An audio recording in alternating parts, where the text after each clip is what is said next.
मान लीजिए आप एटीएम गए, आपने वहां से पैसे निकालने शुरू ही किए थे, इतने में आपकी ट्रांजैक्शन हो गई फेल, लेकिन पैसे आपके अकाउंट से कट गए हैं। या फिर आपने अपने फोन से किसी को ट्रांजैक्शन भेजी लेकिन ट्रांजैक्शन फेल हो गई, लेकिन फिर भी आपके अकाउंट से पैसे कट गए हैं। हम सभी के साथ ऐसा कई बार होता है।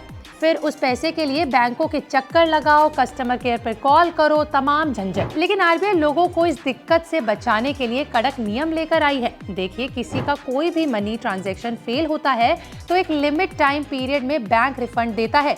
लेकिन अगर ऐसा नहीं होता तो बैंक को पेनल्टी भरनी पड़ेगी। यानी ये कि किसी भी फेल ट्रांजैक्शन के होने पर बैंक को रिफंड देना होता है कस्टमर को। और अगर बैंक ने पेनल्टी देने से मना कर दिया तो रोज 100 रुपए के हिसाब से पेनल्टी देनी पड़ेगी ही पड़ेगी। ये सख्त नियम आरबीआई ने 20 सितंबर साल 2019 में सर्कुलर के द्वारा बताया था, जिसमें टीएटी यानी कि टर्न अराउंड टाइम को बराबर करने और कस्टमर्स को मुआवजा देने पर ऑर्डर किए गए थे। अब पेनल्टी कितनी देनी है उस पर बात करें तो वो डिपेंड करता है ट्रांजैक्शन के नेचर पर कि किस टाइप की ट्रांजैक्शन फेल हुई है। उसको देखते हुए बैंक पेनल्टी देता है, लेकिन बैंक तभी पेनल्टी भरेगा जब ट्रांजैक्शन फेल होने के पीछे ऐसे कोई कारण होंगे जिस पर आपका कोई भी कंट्रोल नहीं है।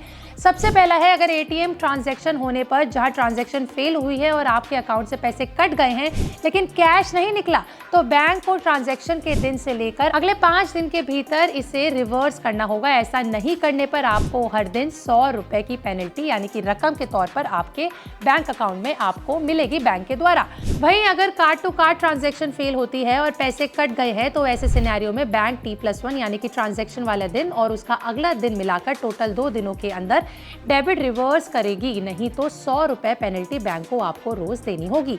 तीसरा ये कि अगर पीओएस IMPS ट्रांजैक्शन फेल होती है और ट्रांजैक्शन से पैसे कट जाते हैं तो इसके लिए भी आरबीआई ने बैंकों को T+1 डे का समय दिया है, जिससे वो लोगों तक पैसे वापस दे। ऐसे में ट्रांजैक्शन फेल होने वाले दिन और उसके अगले दिन का आपको 2 दिन का समय मिलेगा, उसके अंदर आपको पैसे वापस देने होंगे, वरना 100 रुपए की पेनल्टी लगनी शुरू हो जाएगी।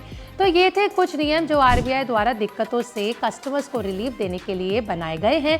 वहीं अगर मनी ट्रांजैक्शन फेल होने पर पेनल्टी के बचे हुए सभी नियमों को आप विस्तार से जानना चाहते हैं तो आरबीआई के ऑफिशियल वेबसाइट पर जाकर आप harmonisation of turn around time TAT और customer compensation for fail transaction using authorised payment system पर इन नियमों को जाकर आप जान सकते हैं और विस्तार से समझ सकते हैं। तो अगर आपके साथ ऐसा कभी हुआ है तो हमें कमेंट सेक्शन में लिख के जरूर बताइएगा। वीडियो अच्छी लगी हो तो लाइक शेयर करना बिल्कुल ना भूलें।